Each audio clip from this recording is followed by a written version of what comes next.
I don't understand. Is he just losing followers and upset by it? So Jordan Peterson had a big following in the Muslim world. Part of the reason why he had a big following in the Muslim world was because, let's be real, there's, you know, misogyny everywhere, and it certainly exists in the Muslim world as well. Anyway, let's get to Jordan. Apparently, he's very upset that he's losing his Muslim followers or something because he's constantly fucking chirping Palestinians, chirping at Palestinians saying Israel should give him hell. I'm joined now by Dr. Jordan Peterson. Jordan, great to have you back on the program. A lot has happened since you were last on just a few weeks ago. I want to start by saying that I'm wrestling with a lot of moral quandaries about this war.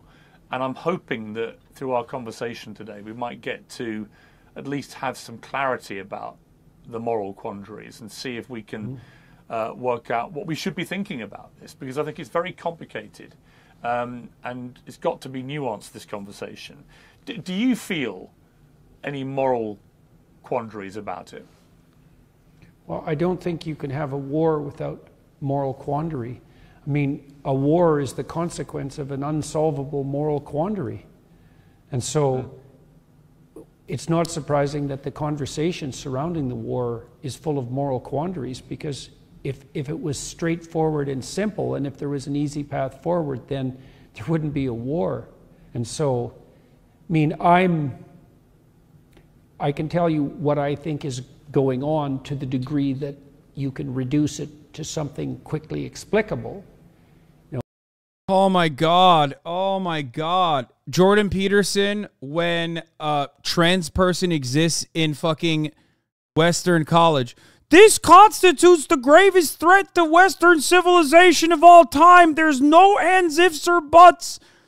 Trans students are engaging in the most horrifying, deadly, massacrous ideology of postmodernist neo-Marxism. Jordan Peterson, when Israel has slaughtered fucking 3,000 children in the most expeditious way possible in a matter of 3 weeks, while the moral quandaries are quite difficult to grasp with, the dragon of chaos will come for you if you make a fast assumption on Israel's apartheid regime. Who could say if this apartheid is justifiable or not?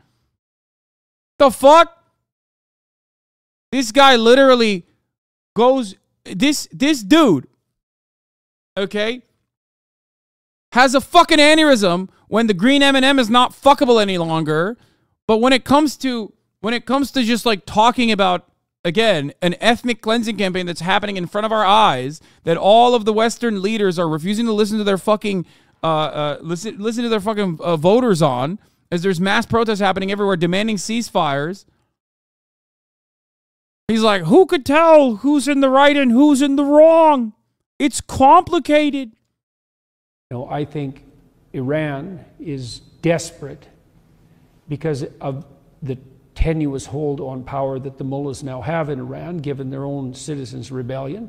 I think they see the Abraham Accords, which were the most significant step forward towards peace in the... Yeah, totally. That's why October 7 happened also simultaneously. Yeah, no.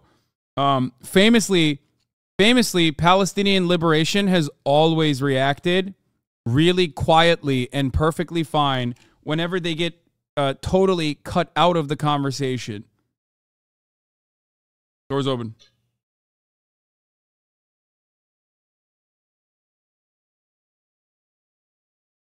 Yeah. Nothing keeps the region safe like allowing Israel to maintain its apartheid regime and basically solidifying the pre-existing partnerships that these Gulf nation states already had as CIA client states with Israel. You know? No, it's not cosplay.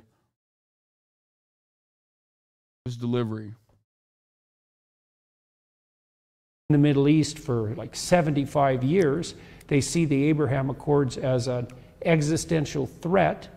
This is a last-ditch attempt by the Iranian mullahs to use the Islam against Jews story to prop up their own dismal reign. And so they rattled the chain of their Hamas puppets and said, provoke, and they did, and their hope is that the Israeli response will be so overwhelming that the Arab world turns against them, and maybe even the people who might be inclined to be swayed by a victim narrative in the West, and that the Abraham Accords... The victim narrative...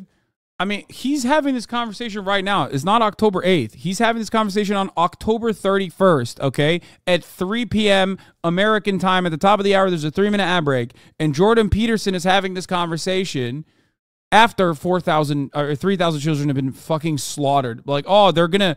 The world will see a victim narrative. What a ridiculous fucking thing to say.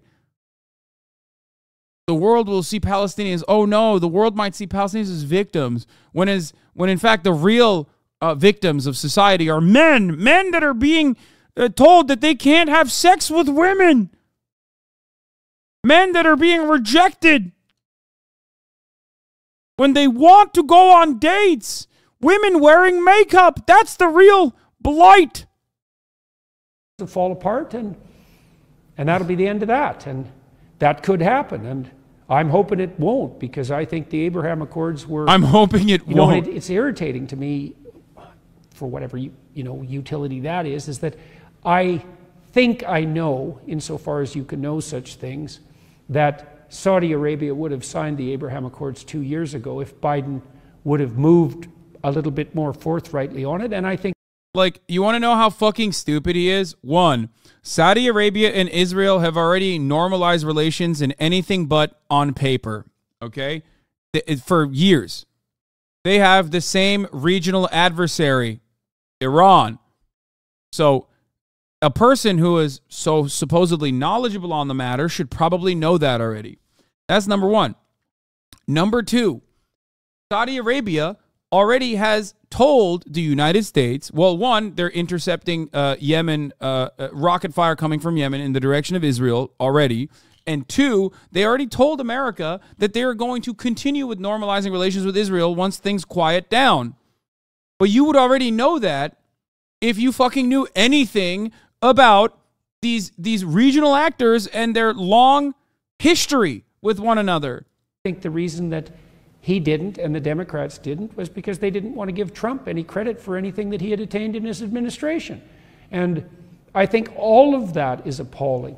And, I love that Jordan Peterson gets uninterrupted 56-minute conversation. But God forbid I try to fucking explain something on an issue that I'm knowledgeable on. Holy moly. I see this story of Muslim against Jew being put forward in this propagandistic manner. And I think, well, the Muslim world has to make a choice too, because it doesn't look to me like their proper champions is the government in Iran, and it's not like the Saudis don't have their flaws, and perhaps the rest of the Arab governmental structures, but he's like, he still can't hand it to the Muslims, dude. He's like, make no mistake, the Muslims are bad. They're bad. The Islam world should move in the direction of the Abraham Accords. That would be great for everyone. We could have a real peace.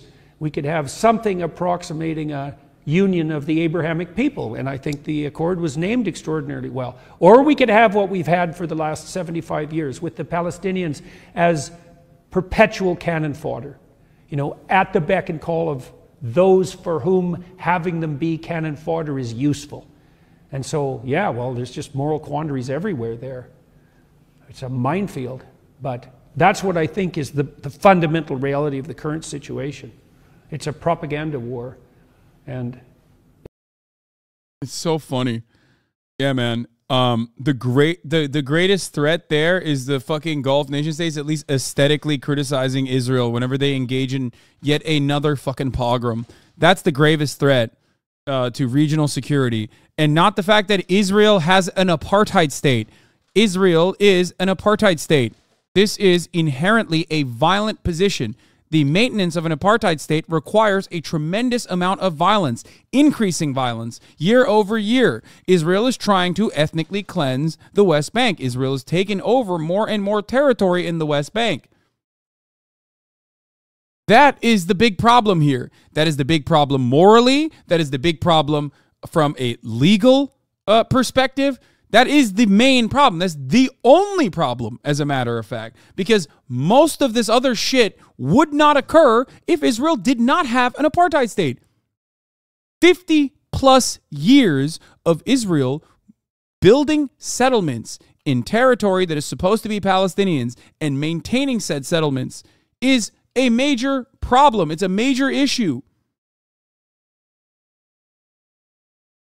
Denying the right to return to Palestinians, 6 million of them are refugees in diaspora, generational refugee status in diaspora.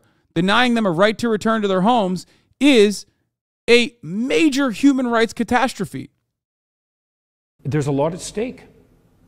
On October the 7th, Hamas obviously committed. When you say the problem is propaganda or the problem is regional actors here and their response to this level of death and destruction, you are quite literally openly admitting you don't give a fuck about what happens to the Palestinians. You only care if people get mad at it. You only care when people actually see what's going on with respect to the Palestinian plight and get upset and want to say, no, enough is enough. We have to stop this. Committed a terror attack of appalling magnitude. Where were you when you first heard about it? And what was your instant feeling about it? Well, my instant feeling was to be sickened by it, you know, and it hasn't been that long since I was in Jerusalem, and so it was a little closer to me than it might have otherwise been. I'm also more sensitive to any signs of anti-Semitic catastrophe from studying the Holocaust for the length of time that I did, and I've always regarded Jews as the canary in the coal mine, and I think the reason that the Jews are the canary in the coal mine is because they're a successful minority.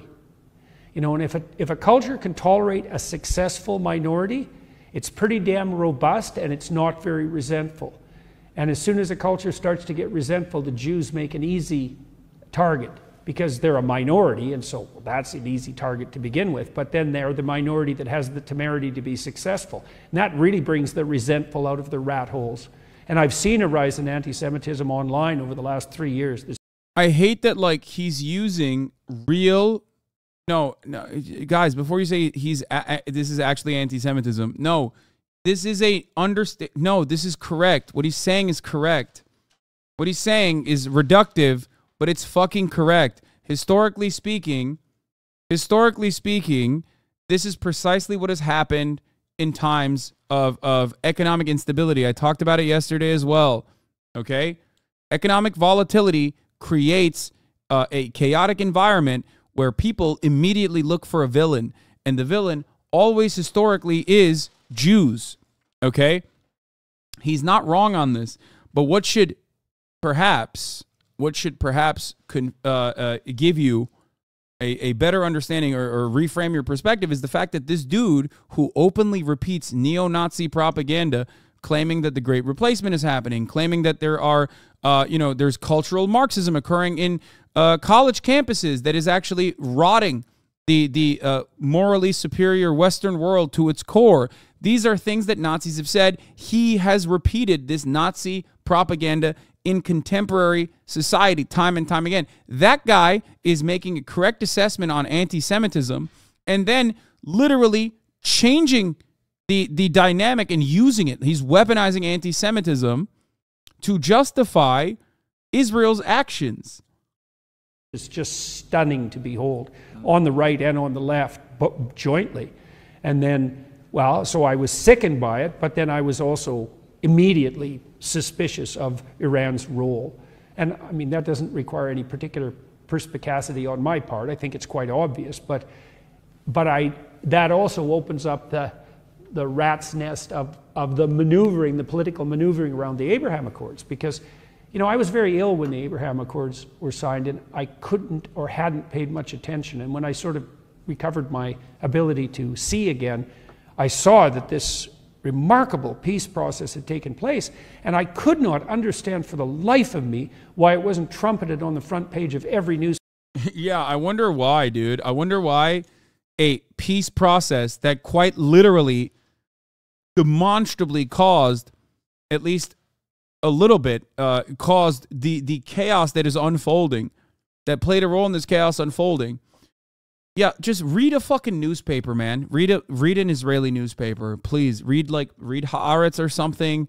Maybe you will develop a better understanding of what the fuck is going on. But it is a consequence of the apartheid regime and a real refusal to meet the Palestinians as human beings, as equal partners, okay? Openly denying them their humanity and continuing to strangle them. A peace process where one part is not present. What a joke. Exactly. You can't, like, I'll give you a Nazi Germany argument here, okay? Like, this is like saying appeasement caused peace for everyone and stability in the region, and that the Germans should have been allowed to continue taking additional territory to create living room, to create living space. It is identical. It is identical to say this. I cannot believe why every newspaper is not talking about appeasement. I cannot comprehend why every newspaper is not talking about appeasement nonstop.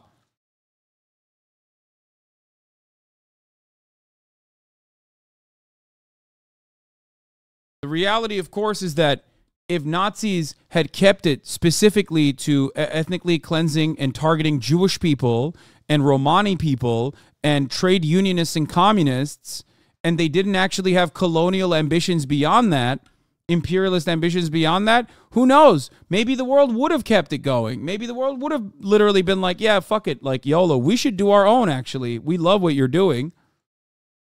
Make no mistake. Nobody fucking went to war because they wanted to save Jewish people, okay? That is not the reality at all of no matter how hard people try to explain how honorable and unjust every single actor was during World War II.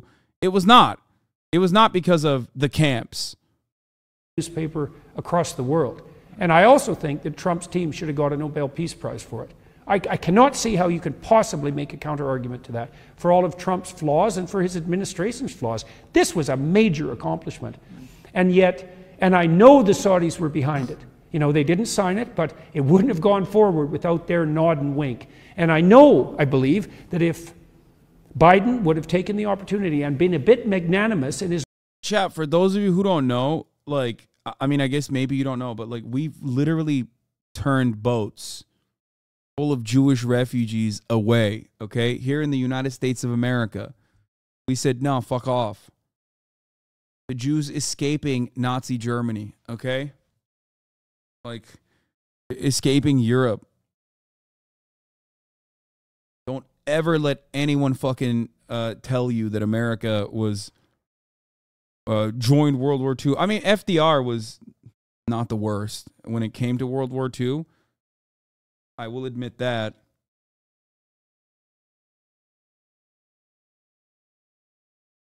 But ultimately, like, the overarching American ambition, it took a lot. It took America to be attacked for us to even join the battle. His response to Trump, which he could have been, instead of thinking of him as Satan himself, that he could have enticed the Saudis into a peace accord. And we wouldn't be in this damn situation now. And now we're playing it out the hard way, you know, because the Iranians could win the propaganda war, and they've got, God only knows how many agents they have in the West, you know, what?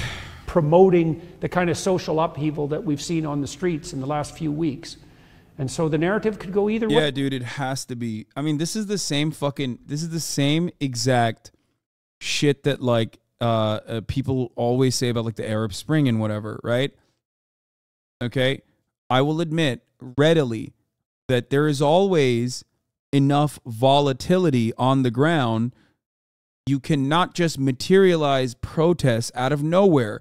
I know a lot of lefties will love saying, for example, that, like, every single protest that happens globally, like whether it be the Hong Kong protests or whether it be protests in other places, like, these are all inventions of the American State Department. It's like, no, obviously there are real fucking people. Okay, these are real people who are genuinely fearful. And there are examples of where it doesn't work, like Cuba, right? Because there are examples of these protests not working, like in Cuba, where they try to fucking present it in a certain way. So the idea that like there isn't actual real instability on the ground and people who have a genuine desire to like protest against their government is completely fucking incorrect. And just like the fact that Jordan Peterson thinks that Iran is responsible for the fucking mass mobilization that we are seeing is completely idiotic. It's so utterly laughable. Yeah, dude, Iran is responsible for 500,000 British people taking it up to the fucking streets. And not because they fucking see what is going on. Not because they have seen the numbers and think the unimaginable cruelty that befalls the Palestinians is unacceptable. Nah, it's Iran and also anti-Semitism. That's the guiding principle here. But I'm rooting hard for the Abraham Accords signees, and I hope they have the courage of their convictions, and I hope they can see that their way forward is the most appropriate way forward for the good of the Muslim world. Or what, are we going to stay in some 14th century conflict between the fundamentalist Muslim world and the Jews? Jesus, that sounds, we've had enough of that, haven't we? You'd think. 14th century fundamentalist Muslim conflict? Bitch, that's your own people, you fucking asshole. What do you mean? Aren't you like a Christian supremacist? 14th century pogroms and shit is still up to the Muslims at that point? Muslims were doing that? You fucking asshole. Another laughably ahistorical, nonsensical fucking take.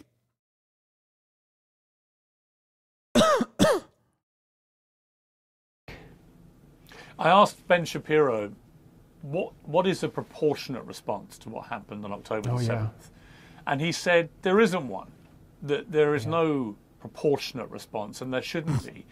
I mean, that in itself, I asked Vivek Ramaswamy. I mean, if he's talking about if he's talking about the Crusades, then the fuck does that have to do with Muslims versus Jews? Like, what do you mean? When I interviewed him at the weekend, the same question, and he was basically inferring the same, but he also said that he would happily put the heads of 100 Hamas leaders on stakes along the border as a message to people not to commit this act. I thought that was a sort of medieval barbaric response to medieval barbarism, and that eye for an eye, tooth for a tooth is not the solution. I also believe that Israel has a fundamental right not just to defend itself after what happened, but has a duty to protect its people. And it has to take that duty obviously very seriously. But if your mission statement, as they've made clear, is to eliminate Hamas completely, and Hamas live in Gaza surrounded by civilians, among civilians, you can only do that. You can only get rid of Hamas with massive civilian casualties. And that's where I have this moral quandary about how much is too much. Well, does Israel get a license to do whatever it wants? I think Piers Morgan talked to way too many pro-Palestinian voices, bro. I swear to God. Maybe at some point he was like, yeah, no, fuck these guys. This is good for my clout. But he talked to one too many pro-Palestinian activists and speakers, myself included. And now he's like, I'm confused as to what's going on. To eliminate Hamas, or should there be a limit? And if so, what is that limit? Well, I don't think Israel will have a license to do whatever it wants, because what will happen inevitably, and I think if I was an Iranian propagandist, I would be counting on this. Let's imagine that Israel moves against Hamas with its usual effectiveness, and they start winning, in a serious way, and the casualties mount. Well, it's a lot easier to take a victim appreciation stance against a power that's clearly winning. So Israel can't win without accruing losses along the way, because the more they manifest their military superiority, the easier it's going to be for those who cast the Palestinians as victims to gain the moral upper hand. And I can't believe he's using so many fucking different words to basically say that the more Israel kills babies, the more the world is going to get mad at Israel killing children. Okay? Like, the problem is not, of course, Israel killing children. The problem in this circumstance is the world recognizing that Israel's killing children and getting mad at it. Okay? Oh no, don't stop the baby murder. It's just that the world might start seeing the baby murder and get mad at it. I am more upset about the optics, the bad optics of the baby murder. And that doesn't mean I know what Israel should do, because I wish I had that wisdom. But what I would like to see happen, in the best of all possible worlds perhaps, would be for the signees of the Abraham Accords to say to Israel, privately first, we're not budging. And then maybe to take a foray into the public and say that. It would be lovely to see Saudi Arabia come out and say, you know, we're going to continue the Abraham Peace Accord process.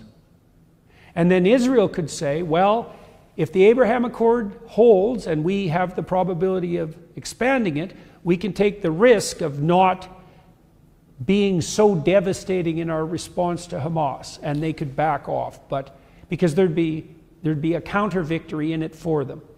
And so as far, like, I can't see a better pathway forward than that. And I think that's a potentially realistic pathway, especially because that would also have the side benefit of not allowing Iran to prevail. So that's like, the funniest part about what he's saying is that I don't completely disagree with him, because if your goal is to undermine Iranian influence in the region, and I personally don't give a shit one way or the other, I just want people to stop suffering, right? But if your goal is to undermine Iranian influence in the region, if that is your strategic goal, okay, and that is certainly America's strategic goal, then you have to take away a calling card that will undermine Israel's defenses and Israel's security in the region, okay? Yeah, we know you have no idea what's going on. Thank you. Yeah, totally. I definitely don't know what's going on. Anyway, actually, I don't know why you banned that guy, because I would love to hear what he thinks I don't know about what is going on and how he can tell me over the course of many, many years, they will finally you know, get to the point where, like, Israel has to have an apartheid state.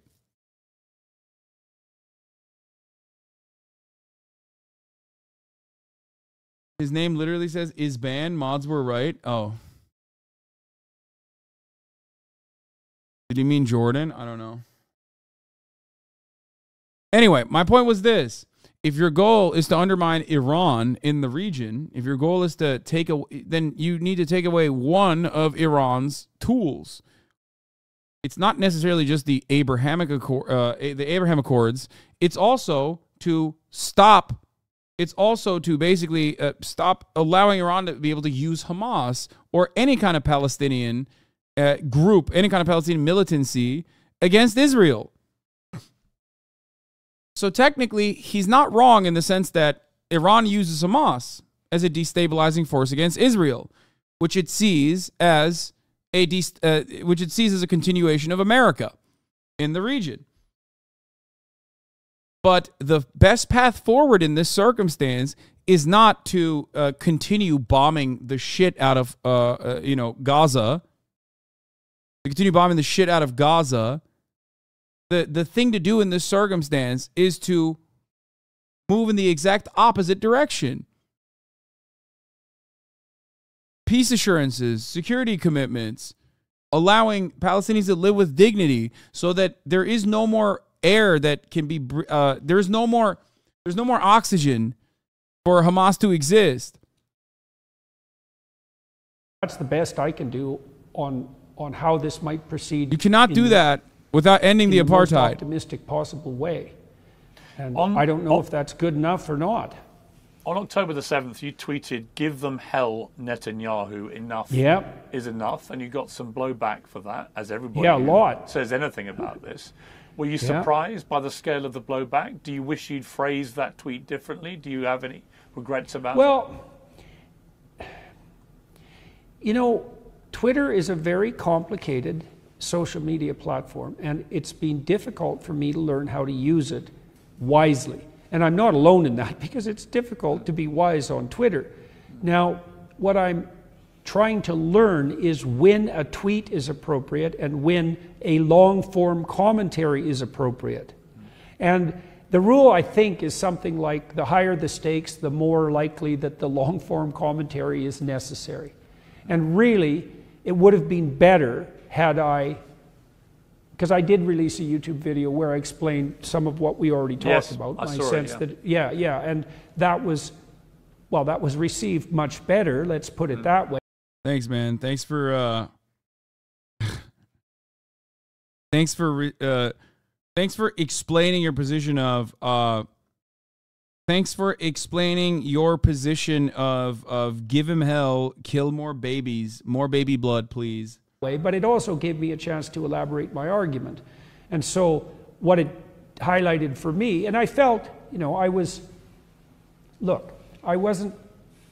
very taken aback by what happened in Israel. And I was also appalled because in my estimation it was unnecessary. As I said, the Abraham Accords could have been extended earlier, and maybe this wouldn't have been necessary. And so I allowed myself to express some sentiment at that point without providing context, and that wasn't as good as providing the context. And so, and I'm rethinking Twitter overall at the moment about how to use it. You know, Elon has taken off the character limit, and he's also made it possible to distribute video. And so it no longer has to be a place where impulsive exchanges can occur rapidly. And I'm trying to reconfigure how I use it. I'm much happier with the video. Now, you know, I was upset because I had developed somewhat of a Muslim following on YouTube, and I was very happy about that. A lot of people on the Islamic side of the world were watching my biblical lectures, for example. And, you know, and I've had extensive conversations with Muslims on my YouTube channel. And you know, I burnt some of that up, and I'm not sure I did that. Well, I would say I'm certain I didn't do that in the most productive manner. And so, do I regret it? It would have been better to do the long form, to have done the long form to begin with, you know? And Twitter invites and rewards a certain amount of impulsivity, and it wasn't, I don't know, Piers, I don't know if it's ever time for impulsive action, especially when the stakes are serious, you know? Yeah, and so I completely get that. I mean, there's no doubt, for example, that what happened on October the 7th was a form of hell for the victims and for their families. There's also no doubt that for... Okay, I can't, I'm, is there parts of this that get like more interesting?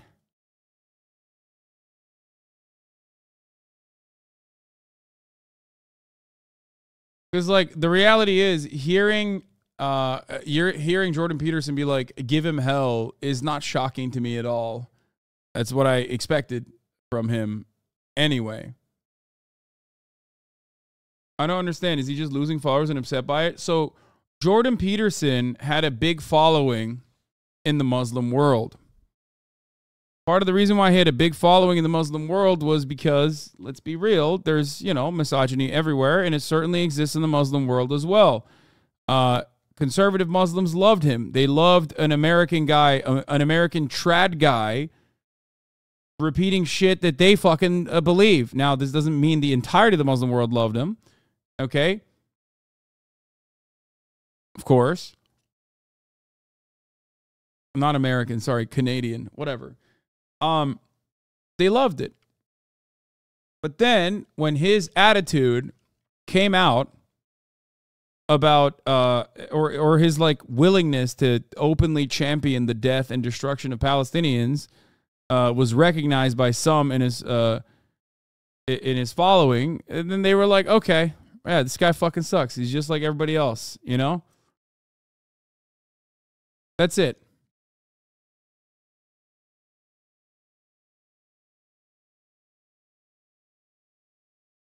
Andrew Tate Muslim stands have been mad quiet. Bro, I don't even remember who Andrew Tate is at this point. Does he still fucking do stuff? Does he even say shit?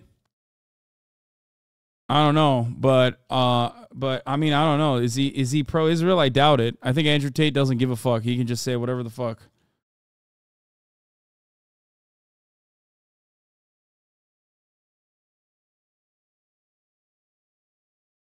You got into beef with Ben? Oh God, I don't care. Oh, he is pro-Palestine? Gotta be real weird for the tater tots who are also pro-Palestine because their daddy is, and then they come in here to be like, Hasan, you fucking suck. And then they're like, oh shit, Hasan is also pro-Palestinian. That's crazy.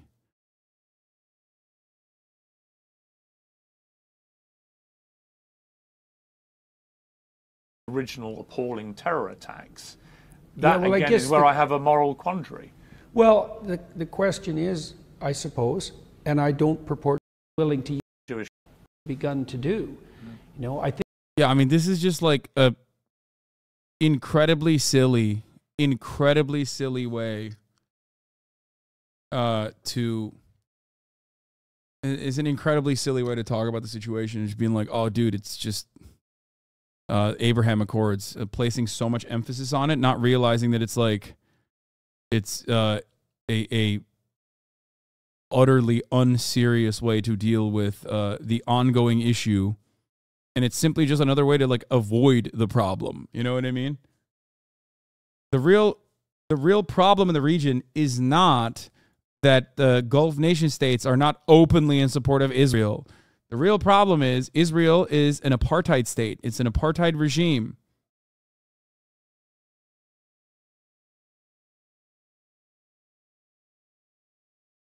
Washing over that reality will not work. People see it. Like, if maybe the rest of the Muslim world, including fucking Indonesia, by the way, not just like the Middle East, but if the rest of the Muslim world had not been so awfully fucked over by American imperialism, maybe they could not understand the Palestinian plight, okay? Maybe they would just go, oh, whatever, that's just